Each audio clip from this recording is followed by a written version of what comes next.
turning in chapter 2, we're going to read verses 28 through chapter 3, verse 10.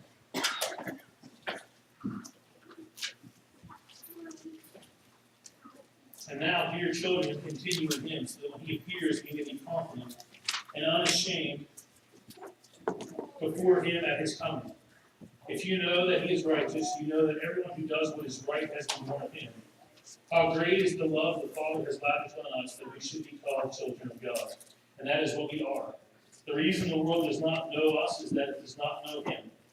Dear friends, now we are children of God, and what we will be has not yet been made known, but we know that when he appears, we shall be like him, for we shall see him as he is. Everyone who has this hope pure in him purifies himself just as he is pure. Everyone who sins breaks the law. In fact, sin is lawlessness. But you know that he appears so that he might take away our sins. And in him is no sin. No one who lives in him keeps on sinning. No one who continues to sin has either seen him or known him. Dear children, do not let anyone lead you astray. He who does what is right is righteous, just as he is righteous. He who does what is sinful is of the devil, because the devil has been sinning from the beginning. The reason the Son of God appeared was to destroy the devil's work. No one who is born of God will continue to sin, because God's seed remains in him. He cannot go on sinning because he has been born of God. This is how we know who the children of God are and who the children of the devil are. Anyone who does not do what is right is not a child of God, nor is anyone who does not love his brother. One of the most popular misconceptions, and there's a lot of them out there, one of the most popular misconceptions that there is today is the notion that everyone who is alive or who has ever been alive is a child of God. It sounds nice to say that all people are children of God, but it simply isn't true. When we opened our worship this morning, one of my favorite Christmas songs, probably Joy to the World. And though my favorite song will just be, it's whichever one we're singing at the moment. So my favorite kind of music is whatever music we're in at the moment. But the last verse says, he rules the world with truth and grace. And neither one is more important than the other. They're both right there. But nonetheless, truth, not the will of the majority, rules the world. And the truth is, you have to become a child of God. You were not born that way. You didn't accidentally become a child of God. You didn't stumble across it. You became a child of God. And first in John, the regular book of John, the Gospel of John, 1:12, right after John tells us about how the Word became flesh and dwelt among us, how he was in the world, but the world didn't recognize him, John says, yet to all who received him, to those who believed in his name, he gave the right to become children of God. Children born not of natural descent, nor of human decision, or of a husband's will, but born of God. There's a huge difference between being born and being born of God. A huge difference. You had nothing to do with your being born. Nothing. You had no say-so in the entire matter at all. But being born again was a very conscious decision you made when you accepted Jesus into your life. There's a difference. You must receive him to become his child. Joy to the world, the Lord has come. Let earth receive her king. The king must be received. John further describes this in today's passage in 1 John.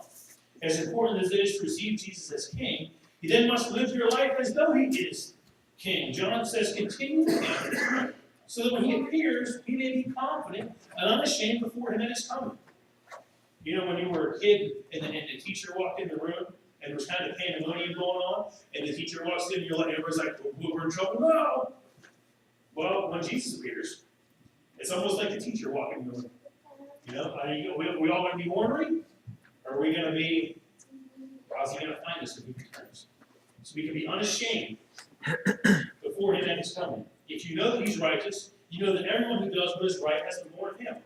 And John says something in chapter 3, as it begins, that we really need to let sink in. I mean, really in. How great is the love the Father has lavished on us, that we should be called children of God. And that is what we are. God has lavished his love on us. He never said we deserve it. There's nothing we can do to deserve it. He sent Jesus into the world while we were yet sinners. That proves his love for us. Do you need any more proof that God loves us? And think about it. We've all sinned. We all have or have had things in our lives that we don't like. that we wish weren't true, that we don't tell very many, if any, people. Things you just don't want anybody else to know, because if you're afraid, if they know this about you, they may not like you anymore. Well, guess what? God knows all that stuff. He knows all that stuff, and He knows how bad we don't let anybody know that stuff. Yet He lavishes His love on us anyhow. He loved us enough while we were still sinners to send His Son. And now, once you're His child, He lavishes His love on you. John goes on to say the reason the world does not know us is it didn't know Him. That makes sense. We often wonder sometimes why people don't go to church, why people don't come to worship. And there's lots of reasons why people don't come. But the main one is that they don't know Him. And they don't know us. They don't come. We often go, how many places do you not go because you don't know anybody? Or when somebody knocks on your door and says, hey, you want to go here? Who else is coming? That's your first question? Who's going to be there? Why would I want to go to a party or a weekend? I don't know anybody there. They don't know Him. They don't know us. It's awful hard to get excited about worshiping Jesus if you don't know Him. And so we got to make sure they know Him. Then John kind of takes a step back. And he says, dear friends, now we're children of God. And what we will be is not yet been made known, but when He appears, we shall be like Him, for we shall see Him as He is. And everyone who has this hope purifies himself just as He is pure. You see a certain level of uncertainty here. But you also see a sense that John is confident amidst this uncertainty. Everybody wants to know what happens when we pass from this life to the next. Everybody, most people, if they're honest, want to know that. And many people try to figure it out, but John clearly says right here, we're children of God. And he says, what we will be has not yet been made known. So guess what? Nobody knows, because it's not known what we will be. But what we do know is when He appears, we'll be like Him. For we shall see Him as He is. So we'll see Jesus the way He's always wanted us to see Jesus. We won't be divine like Jesus is, but we will have resurrected bodies. There'll be something different about this stuff. But I can't describe to you right now because God hasn't told me what it is yet. But we have this hope, and because we have this hope, we purify ourselves because Jesus is pure. And John says, everyone who sins breaks the law. But you know that Jesus appears, so He might take away our sin, because in Him there is no sin. Jesus never sinned. That's still the greatest miracle Jesus ever did. I mean, Lazarus is a good one, but he never sinned. That's a good one. I can't do that. I've sinned. Then John says something that's potentially confusing. He says, no one who lives in Him keeps on sinning. No one who continues to sin has either seen Him or known Him. Now, John is not saying that believers never sin. He is saying that believers don't keep on sinning. When a believer sins, they realize it, they get it, they repent, and they continue to live in Jesus. According to John, if you keep on sinning, that's a good indication that you don't know Him. And if you keep on sinning and you don't really care about it. Listen to verses 7 through 10 again. Because this is important. Because John wouldn't tell us this if he didn't think somebody would try to do this. He said, dear children, don't let anyone lead you astray. He who does what is right is righteous, just as He is righteous. He who does what is sinful is of the devil, because the devil has been sinning from the beginning. The reason the Son of God appeared was to destroy the devil's work. No one who is born of God will continue to sin because God's seed remains in him. He cannot go on sinning because he has been born of God. This is how we know who the children of God are and who the children of the devil are. Anyone who does what is right, anyone who does not do what is right, is not a child of God, nor is anyone who does not love his brother. So right there, I would dispel the myth that not everyone is a child of God. Don't let anyone lead you astray. Don't buy that. That's a big old glass of Kool-Aid the world wants you to drink. Because it doesn't matter what happens. So we're all children of God. And it sounds real pretty and nice and like they really care. But it's just not true. If you're not doing what is right, you're a child of the devil. There's a clear difference between the children of God and children of the devil. To pretend that there isn't, it's just dangerous and incredibly dishonest. And people who persistently do what is wrong, promote what is wrong, continue to fund what is wrong, and all that stuff, they're not children of God. And according to John, no matter how nice they act, how well they articulate their case. Anymore nowadays, we get so enamored with articulate people. Oh, he speaks really well. Yeah, but he speaks really wrong.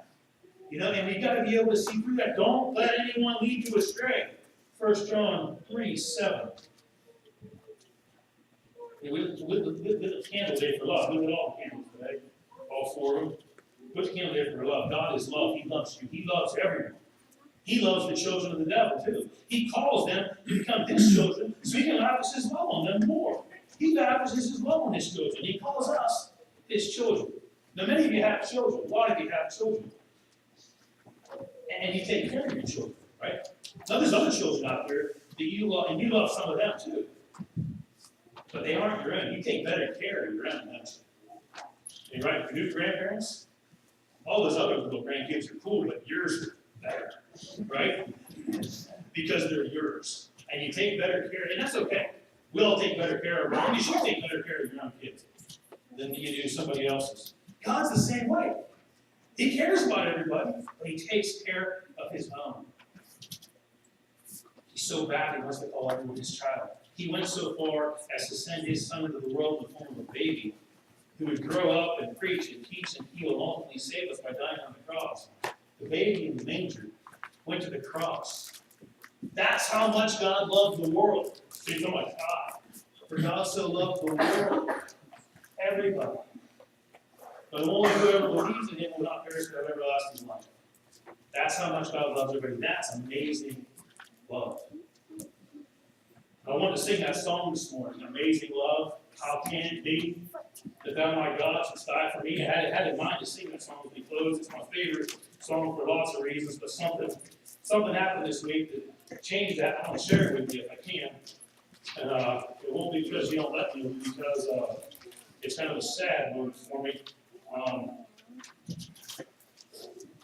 The church I grew up in got a new pastor in July 1977. I shared this story with you because the third day I lived here, the basement flooded. If you remember where I'm from, ish, Johnstown, what happened in July 1977? Remember? July 19? Reverend Moore's first Sunday in Homestead Avenue, the church I grew up in, was July 1st, 1977. July 19th, 1977, lost everything. So when there were 6 inches of water in the basement of the parsonage, really wasn't that big a deal because the water was 4 feet deep in the sanctuary of the church that I grew up in. So he was there as the pastor. I was 3 and a half when that happened. He was there until I was 17. So he's the only pastor I ever knew growing up. And his wife, her name's Janet. I told you about her. She's been watching the sermons online. And Janet, for me, I'm going to pick on Kathy. Janet, for me, is Kathy here. Janet did at Homestead Avenue what Kathy does here. All the stuff that Kathy does. She mainly is Sunday school. She opened the Sunday school. And I was lucky with this Janet because by the time I got into youth, she transitioned to the youth teacher. I don't know, I'm not saying you were Kathy. But so Janet for me was like my Kathy, and they left that church in 1991 when I was 17. I hadn't talked to either one of them. Haven't talked to either one of them since then. Didn't really have any real reason to. They retired, moved to a farm. And in July of this year, Janet got in touch with me. Out of the blue, out of the total blue. She found our sermons online, and she was watching them, and she wanted to be part of our church. And she was part of our church. And it was kind of fun, kind of reconnecting with her. I think I heard from her 2 or 3 times, and I wrote back to her, and I said she was wondering how much of an impact they had on my life and ministry. And I sent her a pretty hefty email about all the impact that they had on my life and ministry. And she sent me back a really nice letter. She bought 2 of these poinsettias here today. She wrote a letter dated December 9th, 2017. She sent a check. She got 2 poinsettias. She died December 9th, 2017, in the morning. She wrote me a letter that day, and then she died. And so that has me a little bit sad because I was really kind of I'm only 43 years old, so there aren't that many people I haven't talked to for 25 years, that I can go back and talk to again. And so the reason we're not singing Amazing Love is because this is the hymn book of the church I grew up in. I told them when they got news. And inside, it's a hymn book is so old, that song, How Great Thou Art, is not actually here. They pasted it inside of that cover. And that's how we would sing it. And every now and then, whenever Reverend Moore would change the closing hymn, and it didn't happen very often, because anytime you do that, they crucify him. Whatever the bulletin said, you had to do it. Remember them days? Of course, cities. And so he said, I'm going to change the closing hymn. As soon as he said that, you knew what was coming. And we'd open the back cover, we'd sing from the back cover. We'd sing How Great Thou Art. I've never done this before, but I want to. When I found out that Janet passed away, it kind of hit like a ton of bricks. I sent her the bulletins every Sunday. She loved it. And I said to her, was she filled out the form, the poinsettia form, exactly how it was. So, sir, so that name on your green sheet you don't recognize, that's my friend. And so she brought back all kinds of memory stuff that I haven't talked about since 1990, 1991. The last thing the Reverend Ward did, his last active ministry in that church, was he did the funeral for my 26-year-old cousin who was killed in a motorcycle accident.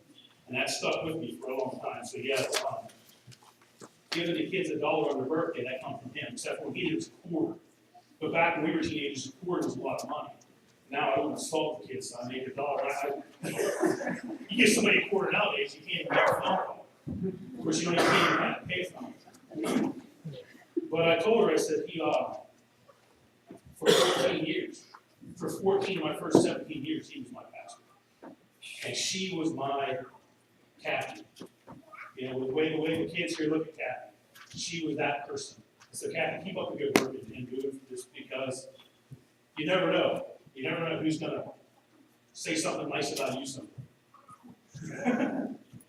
Probably won't be random. So it'll be on the screen. It'll be on the screen. And so, but let's stand and sing How Great Thou Art.